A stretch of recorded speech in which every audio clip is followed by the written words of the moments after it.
All right. Hello and welcome, everyone. My name is Cooley. I am the Targeted Outreach Director for the California Department of Financial Protection Innovation, also known as DFPI. Thank you for joining our Managing and Getting Out of Debt webinar. It's going to be a great webinar today. So let's go ahead and jump right into it. Next slide. All right, a little bit of housekeeping here. The views and opinions expressed in this presentation are those of the presenter. They do not necessarily reflect the views and positions of the DFPI. This presentation is for educational and informational purposes only. This is not financial advice, and it does not replace independent or professional judgment. We really want you to go out and do your own research. The DFPI does not assume responsibility for the completeness of the information presented in this presentation. For more information, you could visit our website, dfpi.ca.gov. You could also email me and my team at outreach@dfpi.ca.gov. All right. So really quickly, who is the Department of Financial Protection Innovation? What do we do? Well, our main purpose is to maintain a fair, healthy, and trusted financial service marketplace for all Californians. We accomplish this through regulation and enforcement of a variety of financial services, products, and professionals. We also provide presentations throughout California to help protect, inform, and prevent consumers from falling prey to fraud and scams. To learn more, you could go to dfpi.ca.gov/consumers. Okay. Before we get started and jump in, start talking about debt, I do want to remind everyone that if you do have any questions, please submit it into the Q&A feature. The webinar, in this webinar, your microphones and cameras have been disabled, but if you do have any questions, please submit into the Q&A. We have a dedicated Q&A session at the very end where I'll be able to answer all your questions. A number of you also submitted questions ahead of the webinar, so I'm going to try to get to those as soon as possible. And again, before we get into talking about managing debt, getting out of debt, I want to talk a little bit financial literacy and how important financial literacy is. Financial literacy is a valuable skill set that enables you to make financial decisions, smart financial decisions, and understand the complexities of the financial world. How does financial literacy help you? Well, it helps you understand key financial terms, right? Terminology and topics. It also empowers you to take control of your finances, and also helps you avoid financial scams and fraud, right? Financial literacy is incredibly important. It's one of the things that the DFPI is promoting. And so this is something that we developed. We call it the Financial Capability Roadmap, and it's kind of a spectrum, right? The real question is, where are you on this roadmap? And then, of course, where do you want to be? Right. I used to teach navigation when I was in the U.S. Army, and the first step to getting anywhere is to first understand where are you, and then you could determine how you could get to where you want to be. Right. So, I'm not going to get into all of these different terminologies and what they mean, but many of you, especially if you're dealing with debt, you might be sitting somewhere in financial insecurity or financial dependence. You might be actually financially stable or even financially secure, but you're trying to, get debt out of your life.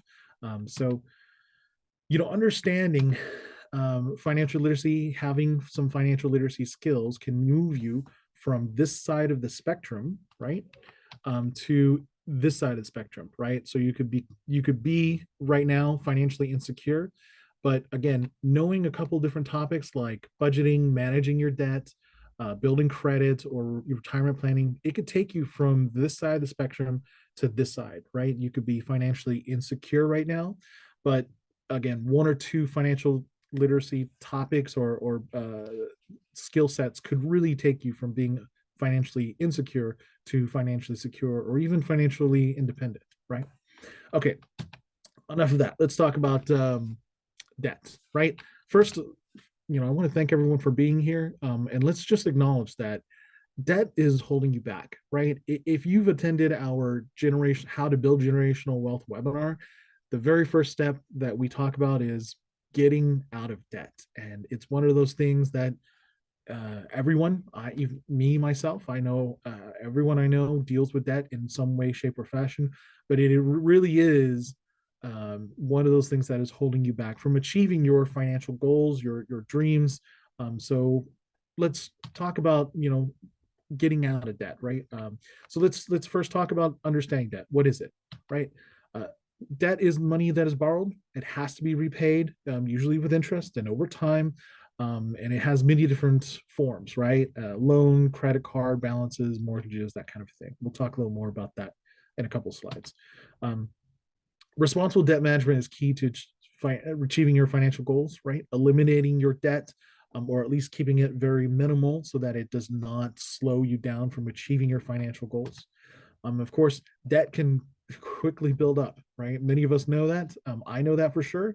It could build up and compound when not managed carefully, right? If you just continue to pay the minimum payments on your debt obligations, that interest, especially nowadays, a credit card interest is double digits. It's really high. It could really start getting higher. Your debt obligation, right? The amount you owe in debt, especially if you're just again paying the minimum amount. So let's talk about debt versus expenses, right? What's the difference between a debt and expense? Well, debt, again, we talked about, is money owed to creditors or lenders, and it's usually, again, has interest and can be paid over time.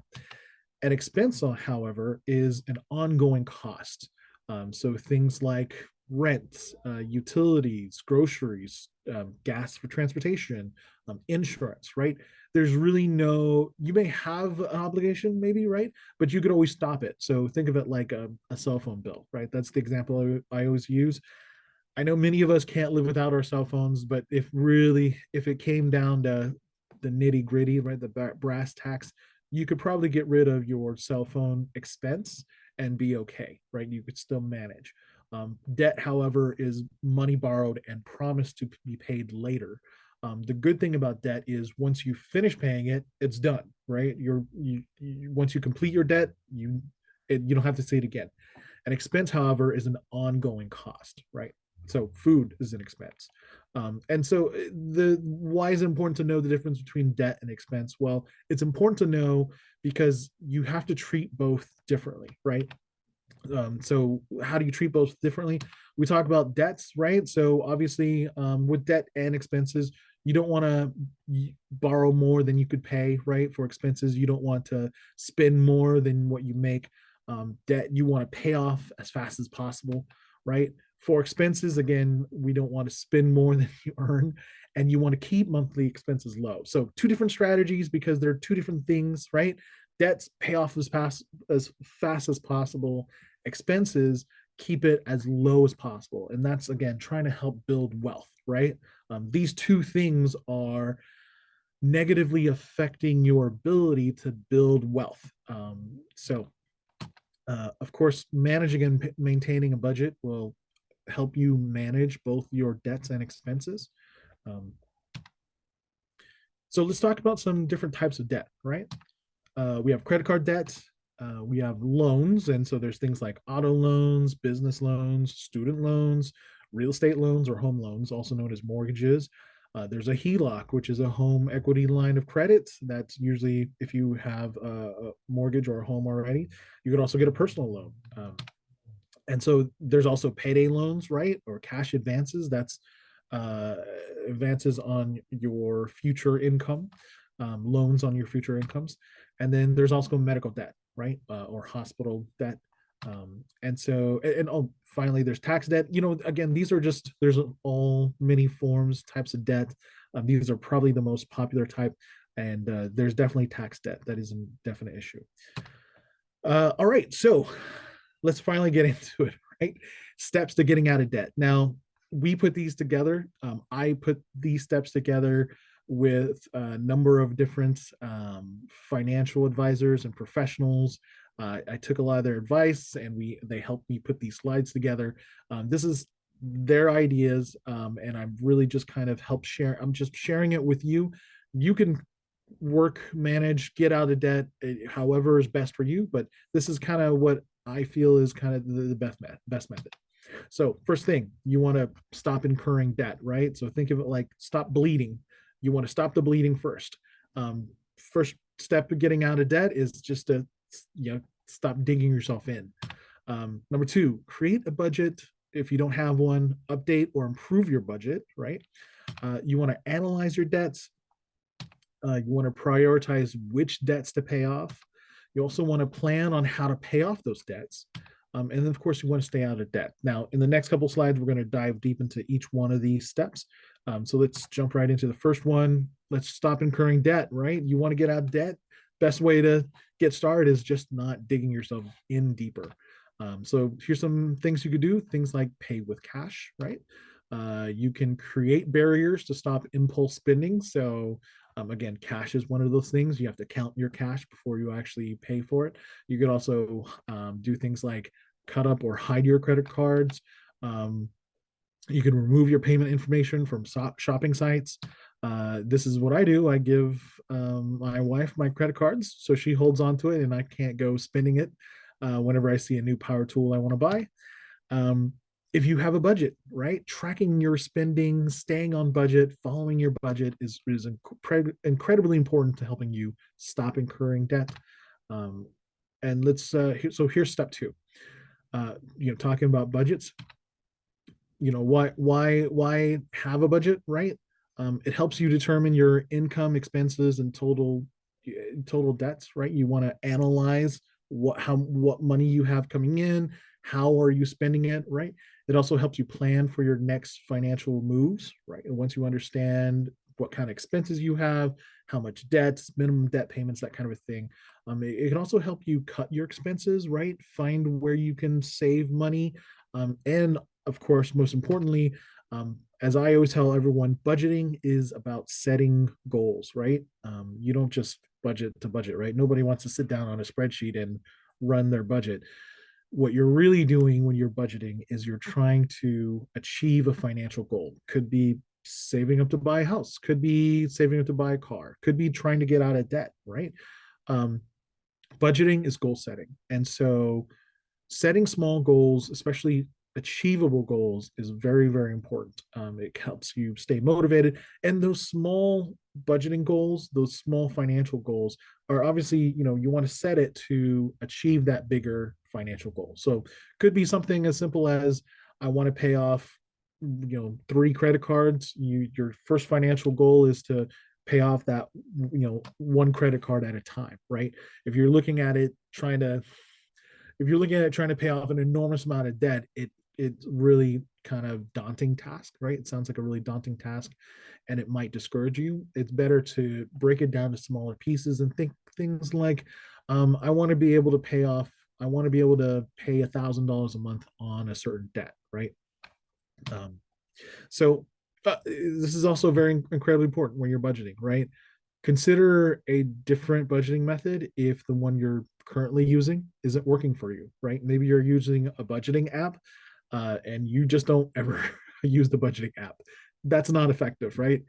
Maybe you're using a spreadsheet and you just don't like spreadsheets. Don't use that one, right?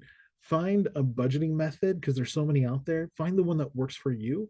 And that's so incredibly important. Almost as important as setting those financial goals. All right, step 3, analyzing your debts. I chuckle because I know many people who don't understand the debts that they have, right? So what I mean by debts is like, they know I have a student loan, but they don't know how much, right? They don't know what the minimum payments are. They don't know what the interest rates are. So you really want to understand your debts, especially if you want to attack them and prioritize them. You want to understand what kind of debt is it, right? What kind of debt amount?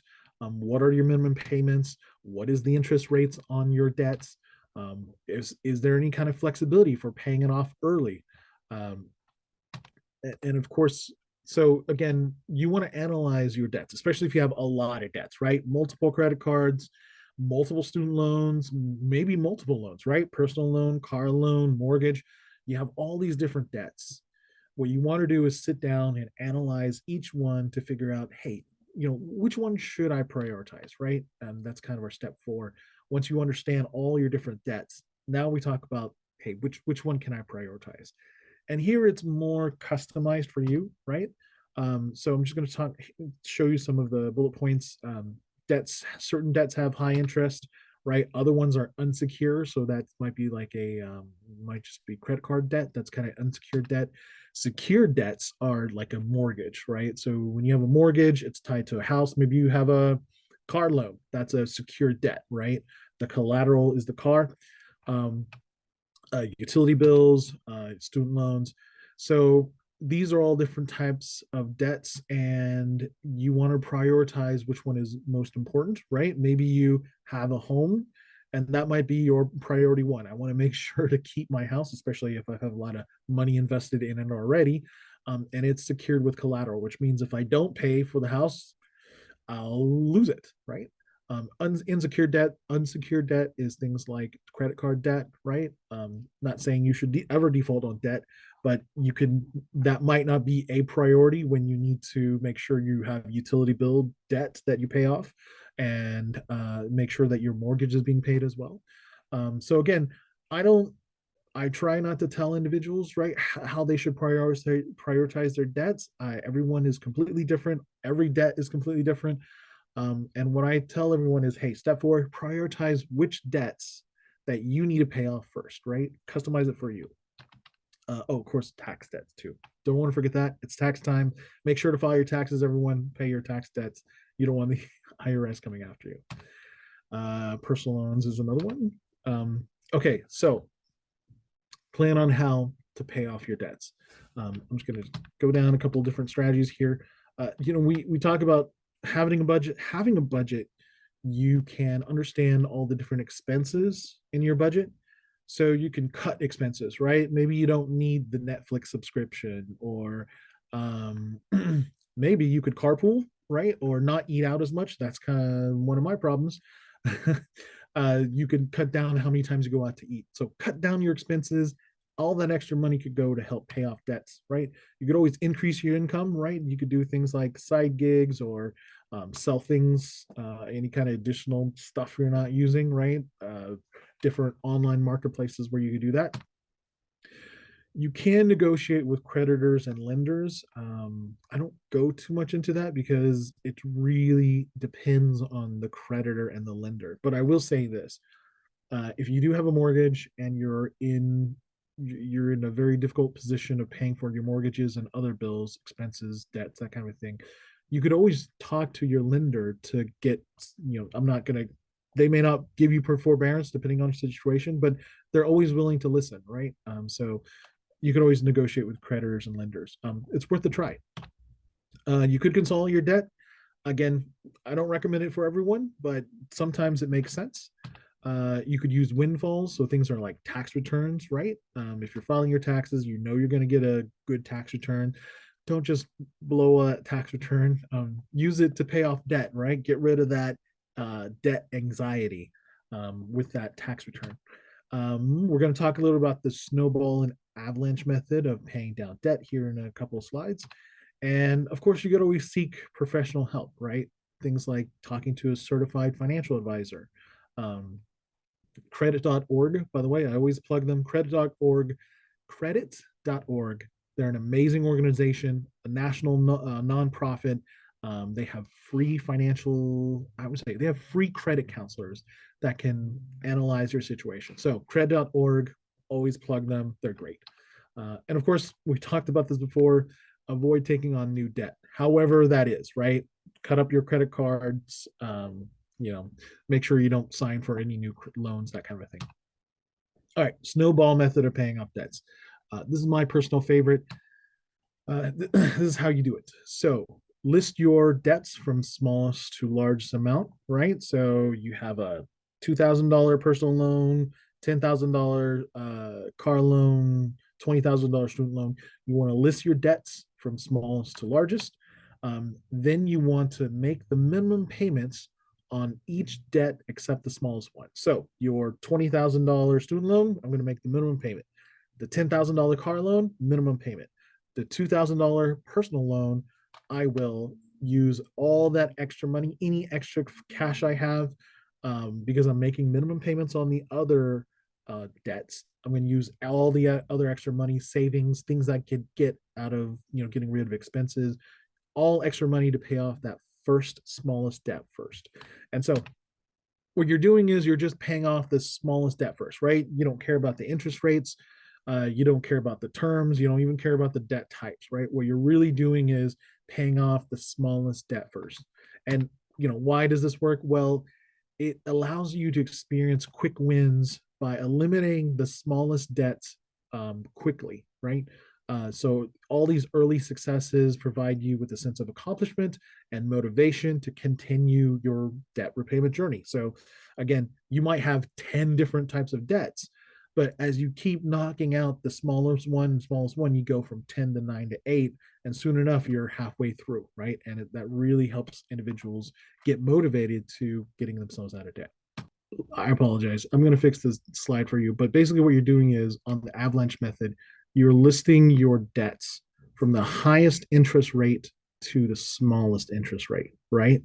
So you might have a $20,000 car loan and it's got like a 10% interest rate, which is really high.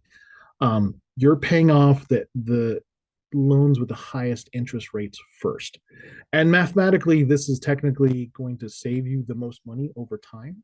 Um, and it works because the approach leads to faster debt uh debt, paying off your debt, because again it's saving you the most money over time, because you're not paying as much interest per loan. So again, listing your debts from largest interest rate to smallest interest rate, and paying off the largest interest rate loans first and then working way down. So my apologies, I'll fix the slide when I mail it out to you. Okay. Next slide. Step 6, staying out of debt. Last step here, right? Remember, we just very similar to step 1, which is stop incurring debt. This one is making sure you stay out of debt. And here you want to create barriers, right? Create barriers to stop impulse spending again. Again, talking about cutting up or hiding your credit cards, removing your payment information from shopping sites.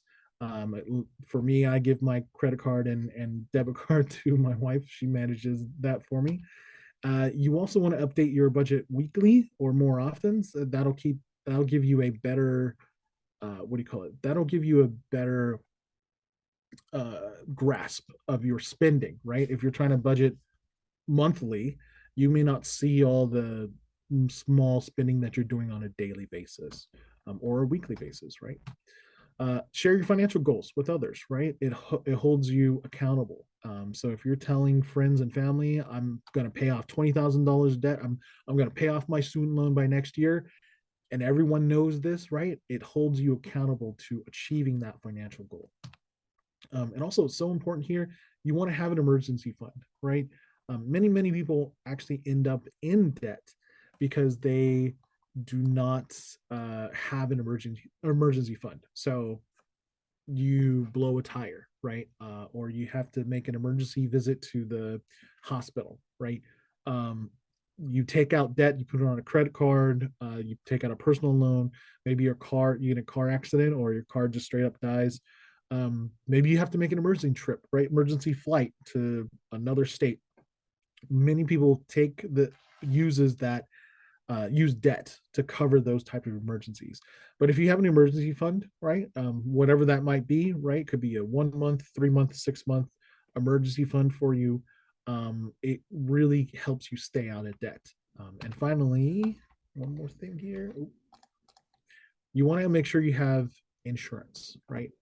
It's so important. And, honestly, I'm going to try to get the Department of California Department of Insurance to do a webinar with us, because having insurance is so important. So whether it's health insurance, obviously car insurance, home insurance, all these little things are so important, because you never know what's going to happen. Your emergency fund, whether you have one or you don't, may not cover enough of the different type of insurance emergencies you might experience, right? What I think about is like the wildfires or the flooding that's happening recently, right? If you don't have that type of insurance to cover you, and you don't have an emergency fund, you're going to get in debt just to try to stay afloat, right? So again, have insurance, look into it. All right. Wrapping up, I do want to talk about using caution with debt relief companies, debt settlement companies, debt consolidation companies, and credit repair companies. So all of these are companies, right? They're businesses, and they're gonna promise a lot of things, right? They're gonna promise to get you out of debt. They're gonna promise to settle your debts or help you consolidate your debt or even repair your credit. In my experience, I would say be very cautious of them. Not all of them are legitimate, and we're going to talk a little about them, right? So, things kind of red flags you should be looking out for. If they're asking for upfront fees, right? Like, we're not going to help you get debt relief unless you pay us $1,000 upfront. That's kind of a red flag, right? Because there's no guarantee that they'll actually go through and help you get debt relief. If they make any promises of immediate debt reduction, that's also a red flag, right? These things definitely take time. If they don't have any transparency in their process, right? They don't explain to you how they're going to get you debt relief. That's a red flag. Any kind of high pressure tactics, right? High pressure sales tactics, trying to get you to quickly sign. Um, that's definitely a red flag. Any kind of unrealistic claims, right? We could consolidate your debt. We can settle your debt in 1 week.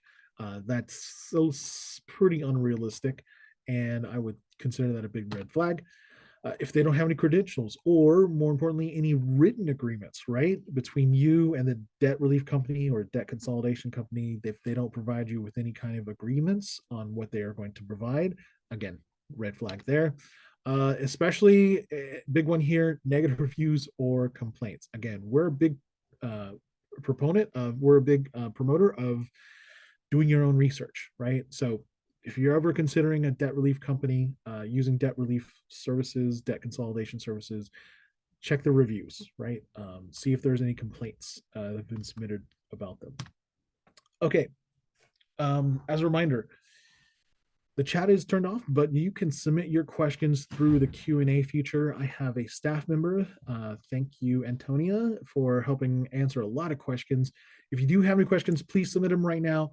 I will answer them in a couple minutes. What I do want to just go to quickly, because every time I do this, I always don't have enough time.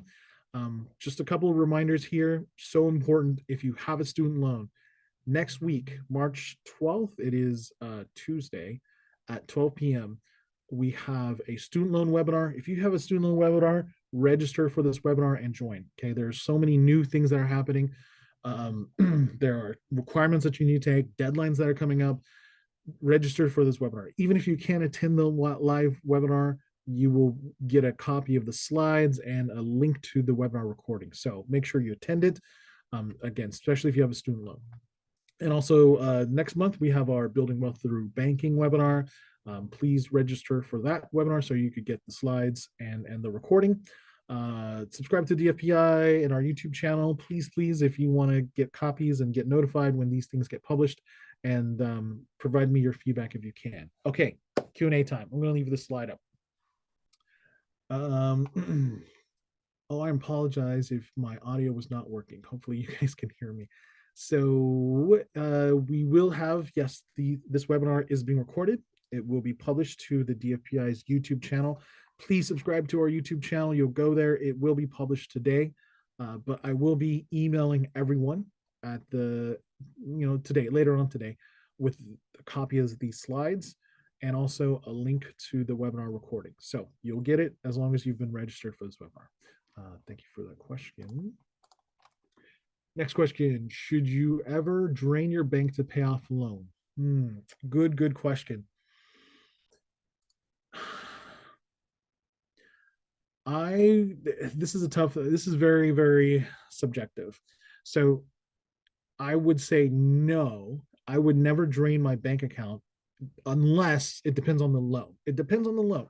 If it's so close, if you're so close to paying it off, and you have an emergency fund already set up, I think it would be okay. I think it would be okay. But I wouldn't take like $30,000 out of your bank to pay off a $30,000 loan, especially if you don't have an emergency fund, right? I would not do that. I would, and again, this is not hashtag not financial advice here. So do whatever is going to work best in your situation. But what I would do is do my best to pay it down as best as possible. And it also depends on the type of loan, right? Is it a car loan, personal loan? Is it a mortgage? So it depends on your situation, but very, very good question. It would depend. How about debt that has gone to collections? Where in the ladder should they be placed in the lineup for paying off? Okay, great, super, super excellent question here.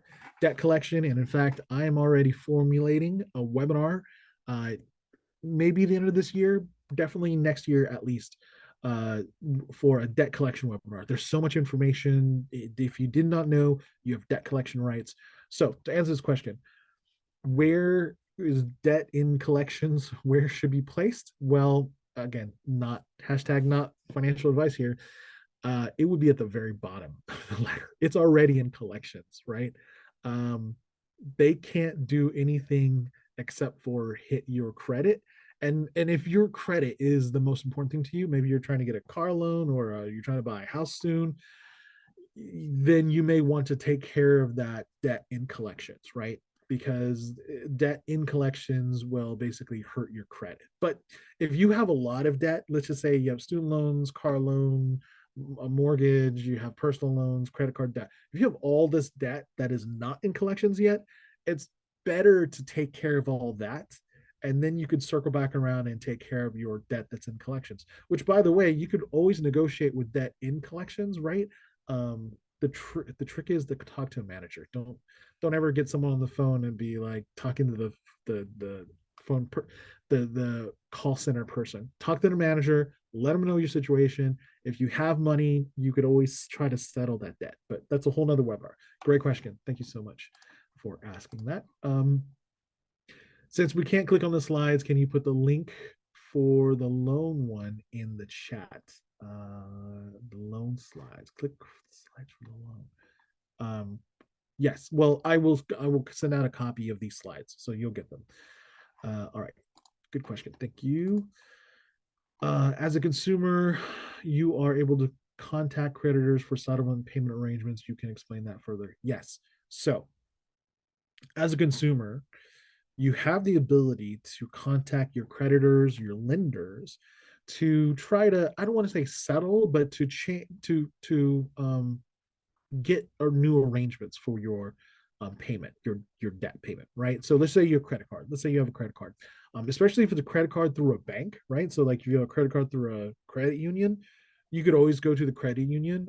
Always talk to the manager. Don't talk to the frontline people. They can't help you. The managers are the ones that can make deals. So talk to the credit union manager for your credit card, your credit union credit card, and ask and just tell them what's going on. Hey, I lost my job, or I have some medical debt and I really want to pay off this credit card. However, I need to pay this off first, right? What can you do for me, right? Can you pull the interest rate down? Can you make my payments lower but extend it longer, right? Let them know that you really do want to pay off the debt. It's just that you're in a hard situation where you can't, and they understand. They're people, right? Many of them are empathetic for your situation. Just let them know what's going on. That's just one particular situation. Maybe you have a mortgage. Again, I talked about that. Let them know what's going on. Trust me, banks, credit unions, lenders, they don't want to collect on your house. They really don't. They don't want to go through the eviction process. No one does. The better thing for you to do is just to contact them and let them know, hey, I have a really difficult situation. How can you help me out? Right. Sometimes you could get a loan modification, right? For like a mortgage. Again, not financial advice, but I'm just giving you information here. You could always definitely contact your lenders, creditors to try to work out a different payment, extended payments, that kind of thing, lower interest rates, try to help you out, right? And sometimes they have, again, sometimes a lot of these creditors and lenders might have something, especially if you have an occupation, maybe you're a firefighter or a nurse, or teacher, right? Public servants, right? They might have some kind of discount for you that they didn't even know about or you don't know about. So again, talk to them. You might be able to get this kind of help. So, Gabby, great question. Thank you so much for that. What amount would be good for an emergency fund? So there's kind of the rule of thumb. The rule of thumb is, and I would say at minimum, is 3 months of your debts and expenses. What does that mean? If you have a budget, right? So you built your budget, you should know what your debts are. You should know what your expenses are, right? So expenses are things like food, utilities, rent if you have rent, phone bill, that kind of thing. And then debts are anything like car loans, student loans, right? The minimum payments on that. Calculate all that together. And let's just say your monthly debts and expenses come out to say $3,000 a month, right? That's 1 month of expenses and debts. You want 3 months of that. So you need $9,000 for an emergency fund, right? Rule of thumb is 3 months. And the reason being is maybe you get in a car accident and you are in a coma for a month, right? You get out of the coma, you still have a month to recover. As long as you have money that could cover, right, that emergency fund to cover, of course, medical bills, but also your basic living expenses, you'll be okay, right? You won't have to go into debt just because of this medical or car situation, whatever it may be. So yeah, the ideal is 3 to 6 months if you can.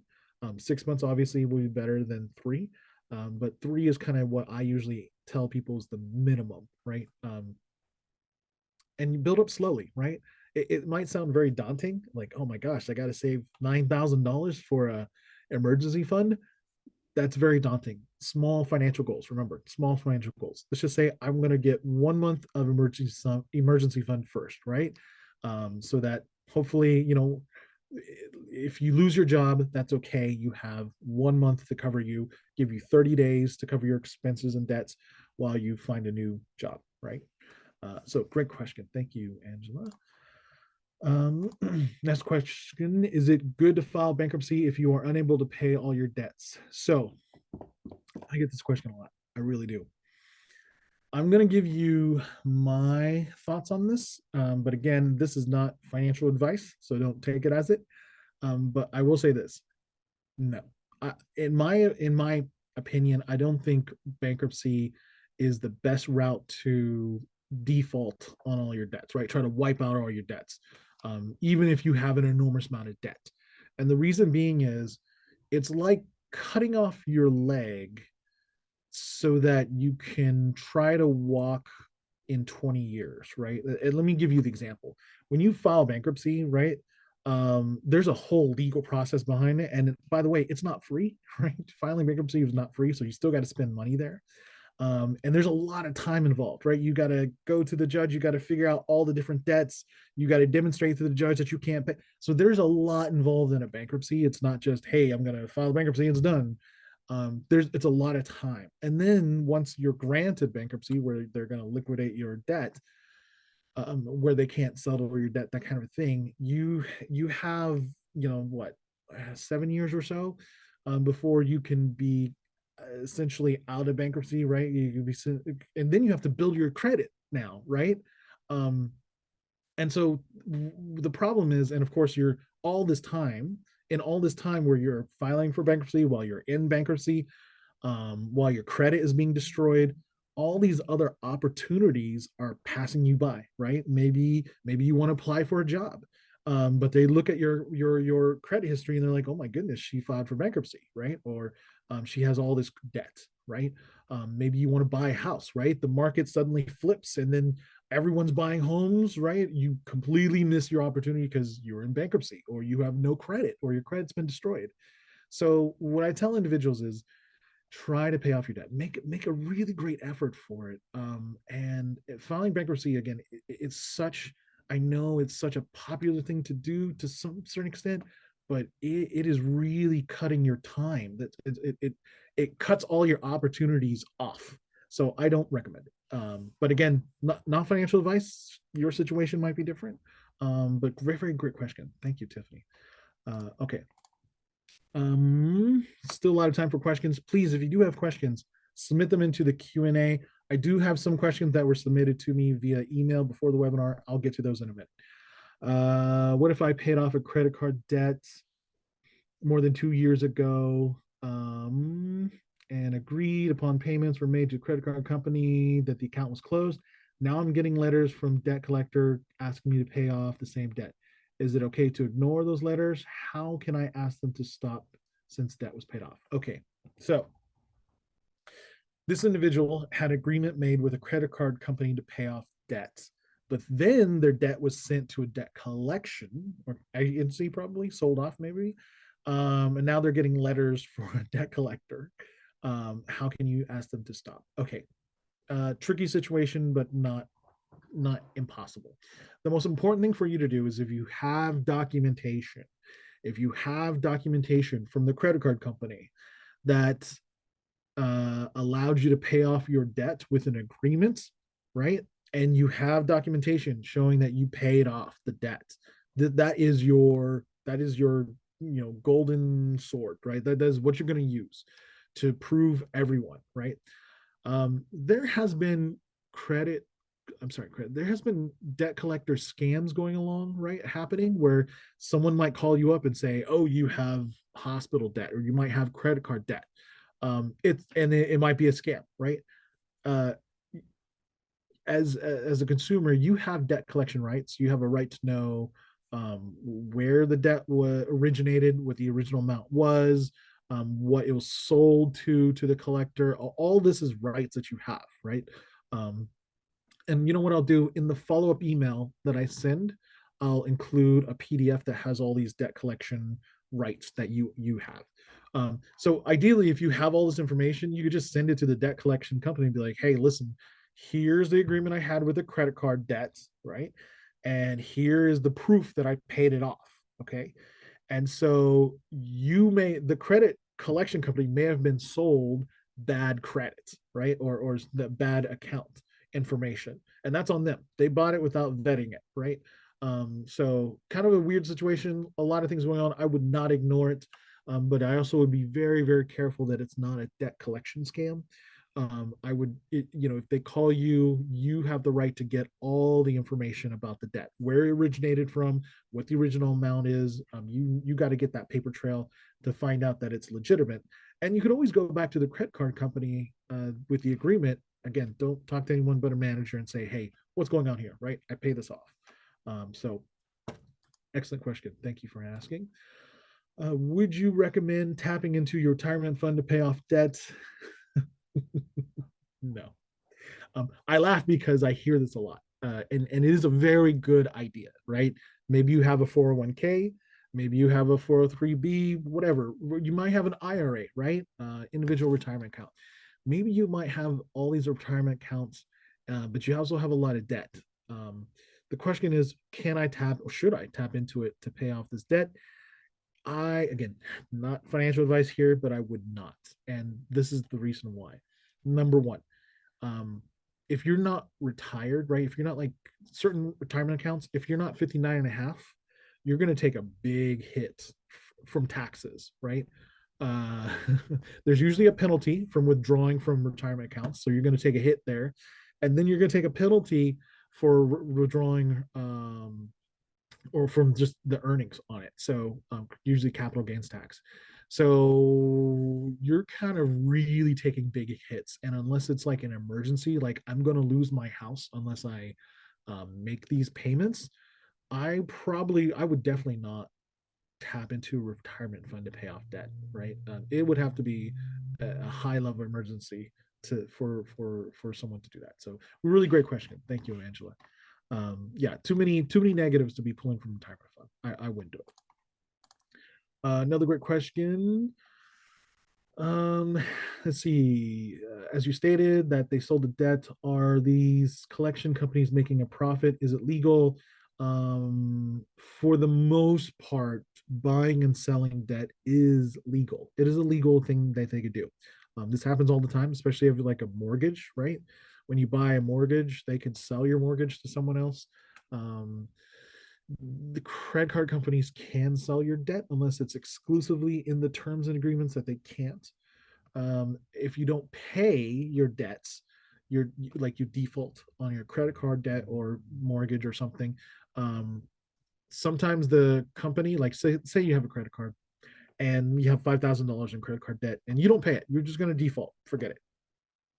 where the credit card company doesn't want to come after you because they're really busy, especially for $5,000. But what they could do is sell the rights to collect that debt to a debt collector, and usually they sell it for pennies on the dollar. Usually pennies on the dollar. So the debt collection company is going to try to collect on that full 5,000 that they bought, but in reality they probably only they paid like, again, I'm not, again, I don't know for sure, but something like $500 on it. So is it legal? Yes. Do they make profit? Yes, they do. So that's the thing. Great question, thank you. Does the DFPI provide webinars regarding retirement accounts and how to choose the best one for you? So we just last year we had one on, and if you go to our YouTube channel, it's there. We published it. Retirement strategies, and yes, retirement strategies. So go look it up. I'd be more than happy if there's a big demand. I'd be more than happy to do another webinar on it. But yes, we do webinars on retirement accounts and how to choose the best ones. We just kind of go over investments and retirement. So thank you. All right, let's, again, if you do have any more questions, please submit in the Q&A. The engagement is excellent here. Thank you everyone for asking great questions. Let's get to some that were sent to me. Are there strategies for managing debt while also saving for retirement or home ownership? Yes. So if you joined and was in our generational wealth webinar, we talked about, the first step to building generational wealth is actually just paying off your debts, right? Especially if you have large debts. But there are certain debts that you can hold on to and just continue to pay. So things like student loan debt. If you have a large amount of student loan debt, I always recommend you try to pay that off, but you can slowly pay for it as well. uh, you could slowly pay on it as you start investing in your retirement and start saving for a home, right? But again, that debt you're paying on your student loan is always going to be slowing you down, right? From maximizing your retirement savings, maximizing your ability to save for a down payment on a house, that kind of thing. So there are different strategies, talking about different percentages. How much should I pay off my debt? How much income should I use to pay off debt? And how much should I use to save for a down payment? And how much should I put in time? I say, in my opinion, again, not financial advice here, but whatever works for you is probably going to be best. Build your budget, figure out, hey, I can actually pay off this debt really quickly if I just dedicate all my money into it and just add a little bit to my home down payment and add a little bit to my retirement. I could knock out this debt first and then turn around and dump more money into my retirement home ownership. Do the math, right? Whatever strategy is going to work best for you, that's what I recommend. Uh, we talked about negotiating lower interest rates already.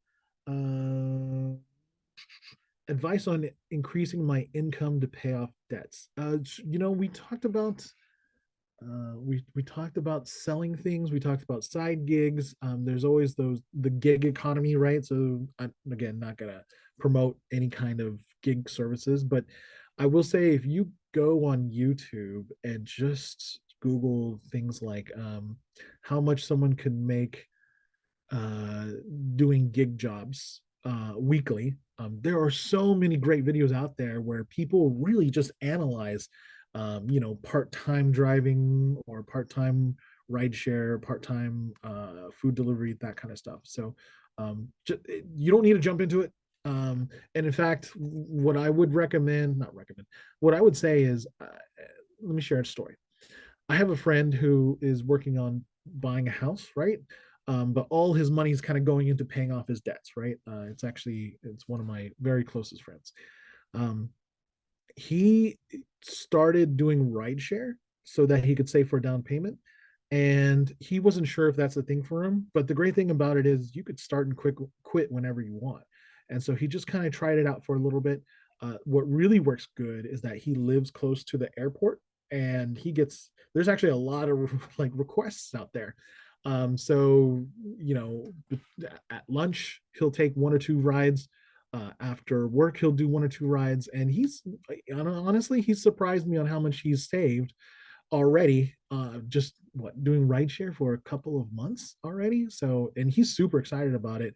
I know, just building up money. So again, different ways to increase your income to pay off debts, whatever works for you. I would say leverage that. We have a couple of questions here. What are good stock investments if you're already retired? I'm looking to grow money. I'm saving to purchase a house.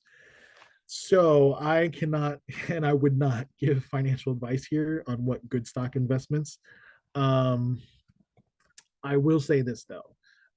If you are looking to get good investment advice, find a broker dealer investment advisor, one that's licensed with us, that is reputable. Shop around too. Shop around. Talk to a lot of them. Figure out what fees they offer and what kind of services you're going to get. Right. So I can't give you any kind of stock tips, but I would say, yeah, definitely looking to grow your money, saving to purchase a house. When you're already retired, I love it. And shop around for investment advisors. Financial advisors are a good one too. Thank you, Rosanna. Great question. Do you know if you have student loans, you are able to buy a home? The answer is yes. You can buy a house if you have a student loan. I have a student loan and I bought a house, so you could do it. The trick is this: pay your pay down your student loan. Okay, you do not want to have a mortgage and a very high student loan and then have to pick which one you need to pay for. Okay, do your best, pay down your student loan. um and oh, by the way, register again right here. Register for our upcoming student loan webinar. There's a lot of great new programs, information, deadlines coming up. You might qualify for something, so register, attend that webinar, find out if you qualify for any of those programs that are coming online, and things that you need to file for your student loan. So yes, um, hopefully that helps you. But yes, you could definitely buy a house with a student loan. Okay, a couple minutes left. Thank you so much, everyone, for staying here, asking great questions. Again, I will be sending out a follow-up email with the link to the webinar recording as well as the slides. Last couple questions here. We are coming up on the hour. I was told that a home mortgage can be considered good debts. Can debt be good? And what kinds of debt are good? Great question here. I think it's very subjective when you're talking about good debt. In theory, a mortgage is good debt. And the reason why it is because it's debt you're getting on an asset, right? But the asset is going to grow in value. So we always talk about equity, right? Your home will appreciate in value. You may buy it at $300,000, but by the time you pay it off, it might be worth $600,000, right? So even though you took out a loan on it, it's going to grow in value and over time appreciate, right? So it could be theoretically good debt. Now, the problem here is, again, I call it subjective, because if you take out a loan on a mortgage, if you take out a mortgage that is more than you could pay, that's bad debt. That's bad debt. Um, Student loans could be considered a good debt, right? Especially if the education you get is key or instrumental in you getting another job that can pay you more money. That was money well spent. It's an investment, essentially, right? The problem is if you don't finish your degree, or if you get a degree that's not going to help you, then it becomes bad debt. So, what are good kinds of debt? I would say, again, very subjective here, and again, not financial advice, but good debt is debt that's going to appreciate in value or help you, right? I'll give you an example of a question that I received. And I get this when I do presentations in person. People love asking me this. They say, should I take money to buy gold? Should I take out a loan to buy gold? And again, not financial advice here, but I would say no. The reason being is gold does not appreciate quickly, right? It's a very slow appreciation compared to, let's just say you took out a loan, a personal loan. The interest rate that you pay on that loan is actually going to be higher than the value of your gold's than the value of your gold growing, right? Sure, if you hold the gold for 20 years, maybe it might appreciate enough to overvalue the loan you took out to buy it. But that's 20 years to try to collect on that kind of an investment. So, good debt, bad debt, very subjective, very subjective. Okay, looks like we have 2 minutes left. I'm going to answer one more question. Um, what lifestyle changes have you made to accelerate your debt repayment process? So, oh, me, okay. What lifestyle changes have I done to uh to to accelerate my debt repayment? You know what? Honestly, the best thing to do is just cut expenses, right? This is my thing, right? I after doing my budget this year, every year I kind of, well, every month I revisit my budget, but I compare my budgets yearly, right? How did I do last year versus this year? One thing I saw is last year I spent way too much money eating out, like way too much money. So I told my wife, hey, new plan. We can only go eat out once a week, right? Once a week. So we could have like a really nice dinner, but that's a one-time thing per week.